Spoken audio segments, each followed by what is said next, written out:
How's it going, guys? Chris back again with some more MTG Arena content, and today we're going to be looking at a standard deck that I've been brewing around.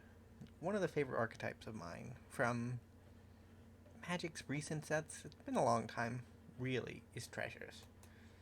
And I ended up putting together this treasure deck, Gruul treasure deck, a few days after New Capenna's release, and it's been doing kind of well in my own playtesting. So I kind of wanted to show it off on the channel real quick. We will get back to, God, I don't even remember what it's called. Elden Ring. Elden Ring. We will continue to do more Elden Ring. Eventually. Um,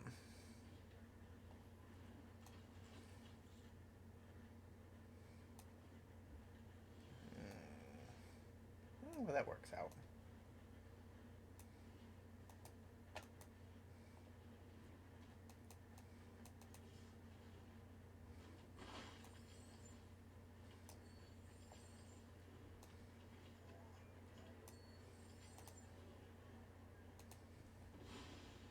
So Security Rocks is really powerful. 5/4 for 2 mana. If you can cast it for that price, it's pretty good. It's pretty good. Um,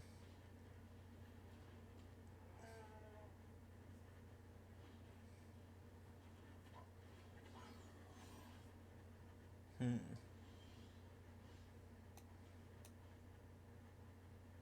That's bad.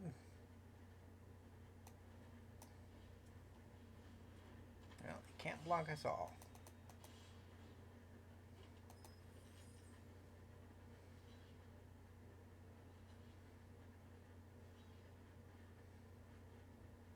So we kill the Ingenious Smith. It has the highest potential for growth. We still deal damage, so we still make a treasure, still draw a card. We get up another Prosperous Innkeeper, which in turn will make us another treasure. And we have another Magda, which I don't really want to cast right now. Maybe I didn't cast it right then. We might just fall into the same pit. We really just need to cast Goldspan. Like, we've had the mana for a few turns, and we've just focused on going wide instead. But if we can get a Goldspan out, this game will end fairly quickly. Plow. Ouch. That's not good. Yeah, Goldspan's our only realistic option at this point. Which we didn't even need to be so cautious.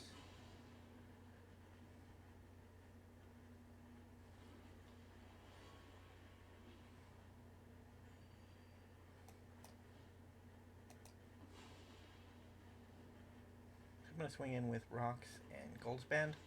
They can't block Goldspan, they can block Rocks, but if they block Rocks with the Plow, it's a dead Plow, which is what we want. They block it with just Gynox. It's a bit of a waste of time, but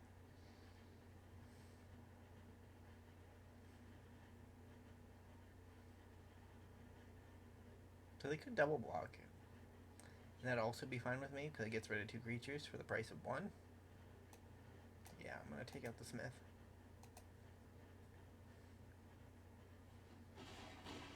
Because Goldspan will hit and make a treasure.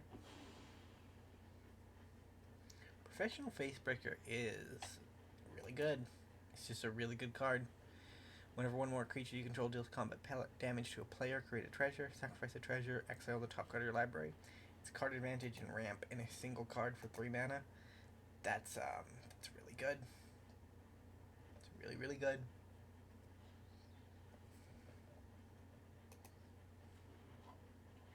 To crew, so only the Ox can crew it.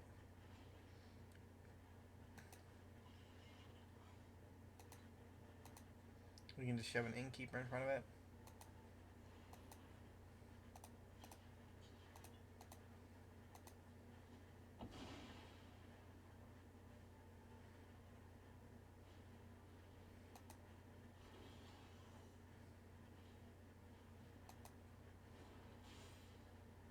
don't see blue-white vehicles beating us.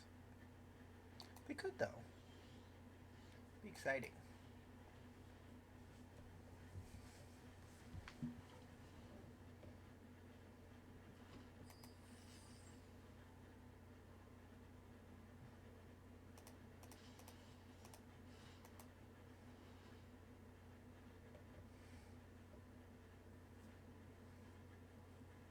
So they're gonna grow up.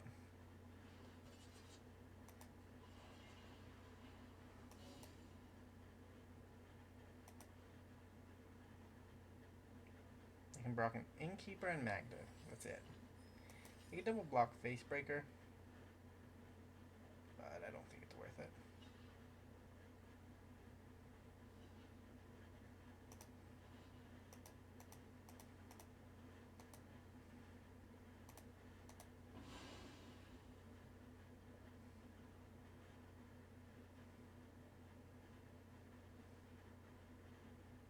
Do I want Goldspan or Suki? So Suki's in the deck because when it dies you get 3 treasures, and we have ways to easily make 2 treasures, so we can just use it to immediately tutor up.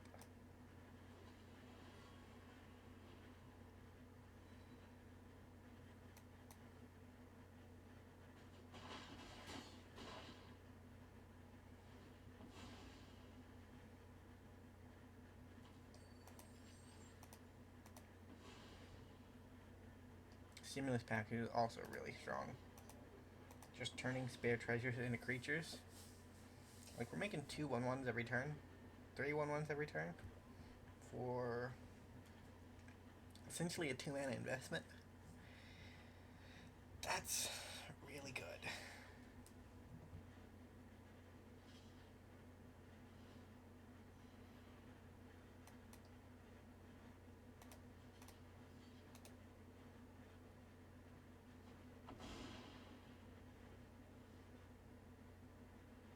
Gain all the life they like. We're still just obscenely ahead of. Oh, well, this is GG.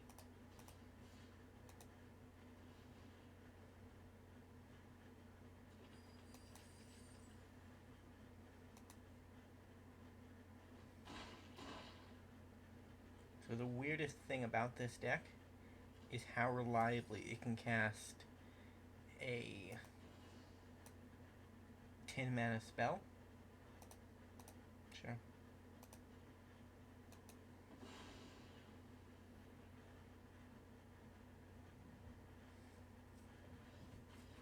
Like, we can cast Explosive Singularity pretty much every time we draw it in the mid game. Because we make so many tokens and we make so many treasures. And Goldspan Ramp is really, really valuable in that regard. It essentially turns the way to get a so Explosive Singularity has a mode on it where you tap creatures. You saw it there at the end of the match. But with Goldspan, you can actually just attack with the Goldspans because the treasures you get are worth tapping 2 creatures instead of the singular creature that you get from tapping Goldspan. It also works well with Magda, who will create a treasure when it taps, regardless of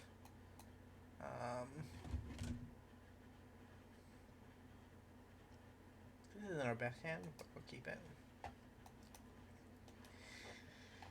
Sticky Fingers is actually a really good card in the deck too, because it makes a treasure on combat, and it lets us get in with creatures that are valuable that also make treasures. Part of the reason why this card is good on its own is because it has Menace. When you give Magda Menace, you create 2 treasures per attack, and it's just insane. It's bonkers insane. Are you gonna sack it? Don't be rude.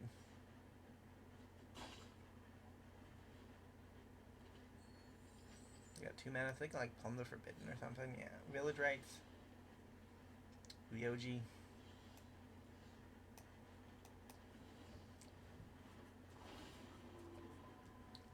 Suki can come down. Shackle of Treachery.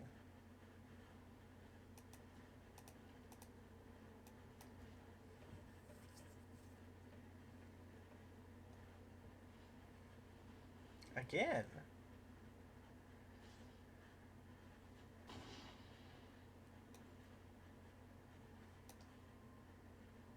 You really need to get your own creatures.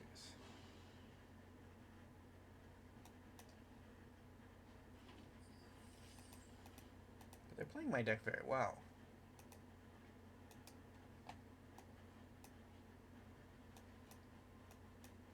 Yeah, I guess we'll just go Stimulus. This card is deceptively powerful. If you enter, you get 2 mana back immediately.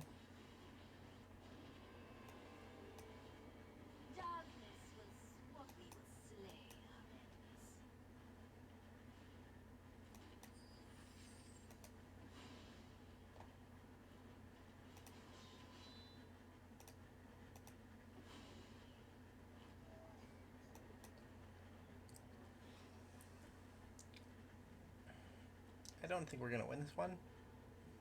But it's good to know that there's... it's a good matchup to see play out. Gee, Native Dishonor. Create a blood token. I haven't run into any... I haven't run into many Rakdos decks. I've run into a few, but...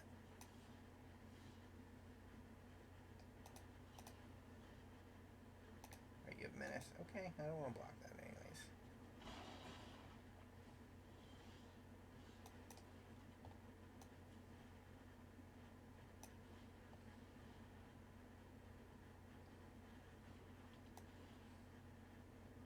So we trade in 4 mana for 2.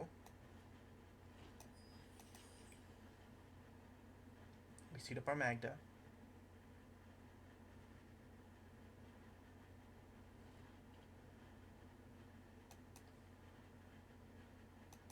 I imagine they'll block, so we'll attack Lawless just in case they don't.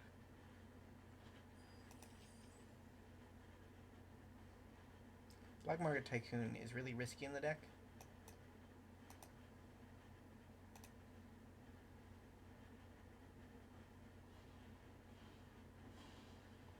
So we sack a Spider.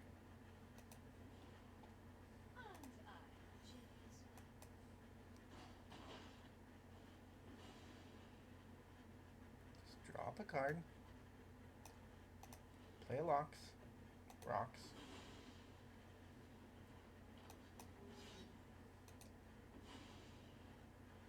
Get another Treasure Maker.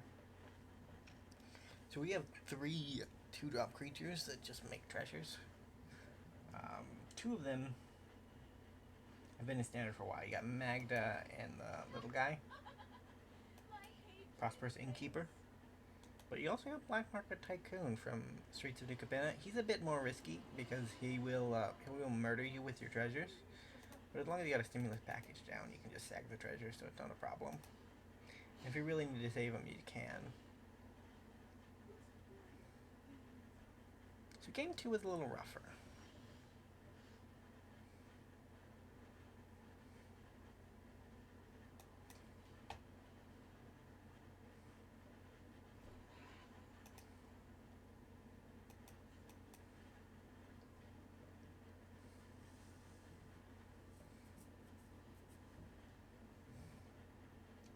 Luckily, Rakdos isn't that great at dealing with enchantments.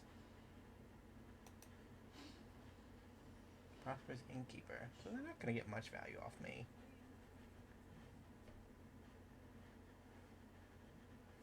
And at this point, we're making 2 1/1s a turn.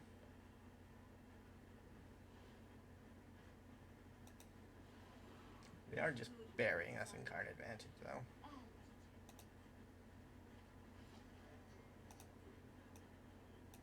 You wait to do it after combat.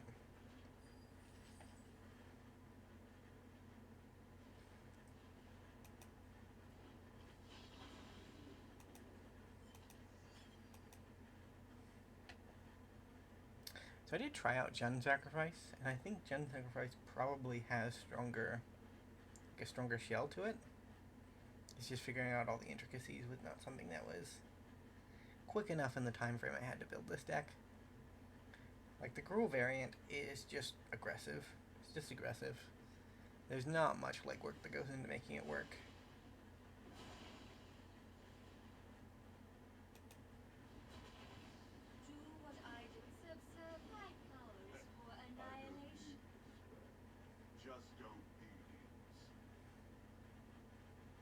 So we lose 4 life here?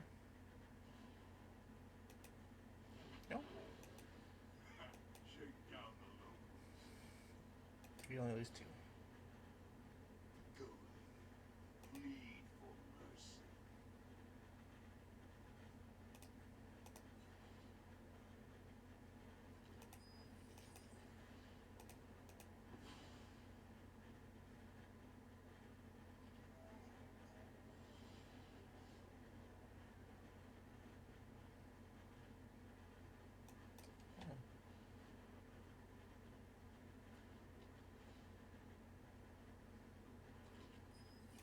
So we're making citizens.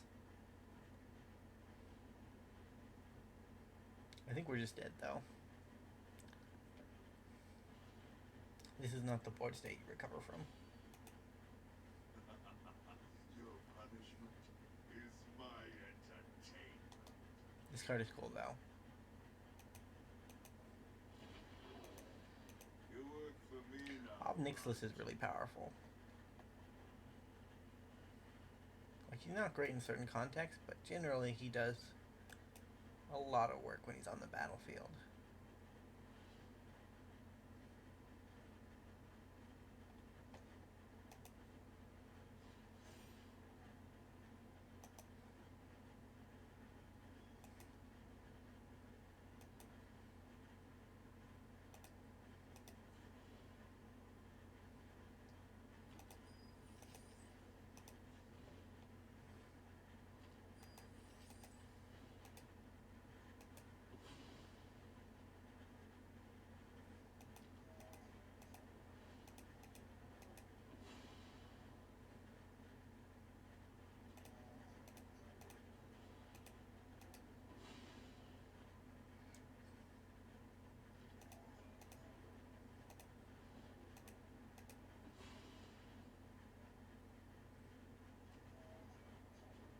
So we have 9 creatures. It's pretty good. Ouch. Misplaced Central. So well, we're still dead. So we can GG it. So we don't gotta go through all those triggers. Meathook Massacre is gonna kill us. The Devil helps too, but that was game 2. As you can see, we still put up a fight, even if we didn't get there in the end. I don't know, there's something really fun about playing with aggro-based decks when a format is new. The new Capenna is still fairly new. I was a little worried that with the return of the early access events, that there might have been some card that was just far and above the best thing to do. And there still may be, but it doesn't seem, at least from my testing, that the format is as solved as it was like when Omnath was in Standard.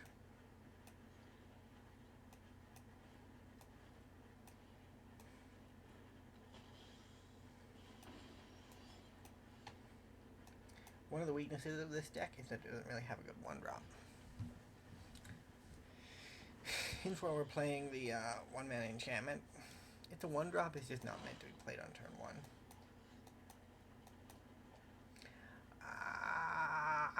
I misplayed again. Mountain into Black Market Tycoon with the plan there. It just didn't go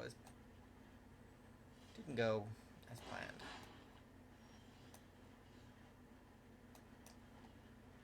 Gonna go Innkeeper into Tycoon now.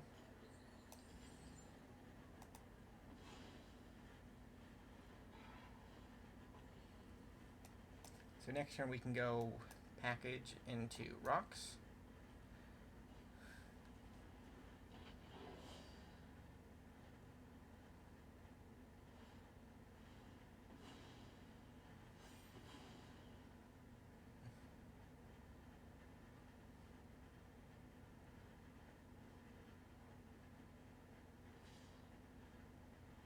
gonna take out the Epicure here.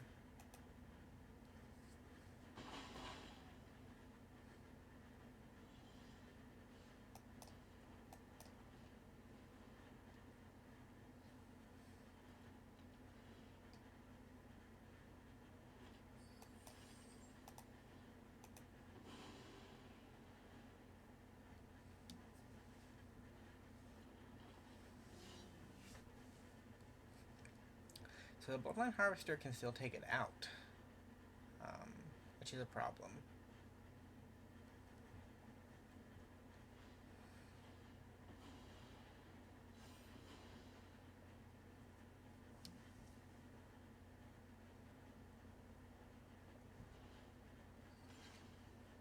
It's definitely hard to avoid. This is a deck that I've ran into a lot. And I've had better luck than this against it. But I do think that this is probably going to shape into something fairly real, fairly quickly.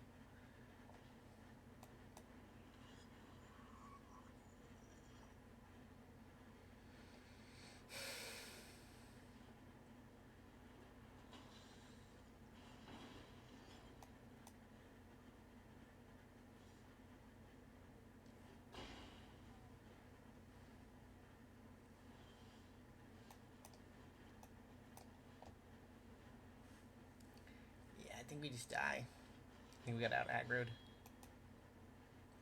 Maybe the red-black version of this with blood tokens is better. I don't know. I do like playing the Gruul build. Like, the Gruul treasure build is kind of cool.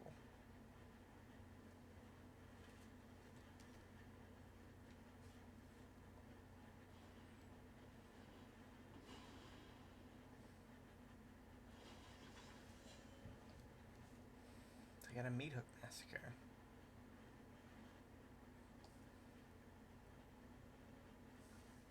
Yeah, one of the things this one gives up for its quick starts is a lot of interaction.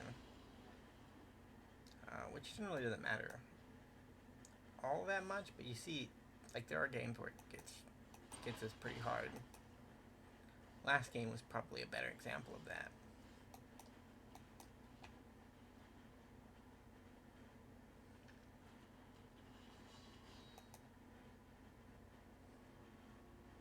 We are just dead, though. Yeah, that's no good. It's no good at all.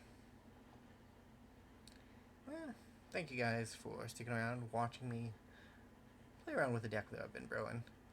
I'm going to call the video here. Thank you guys so much for watching. If you did enjoy, remember to leave a like, subscribe to the channel, and I will see you in the next video. Bye for now.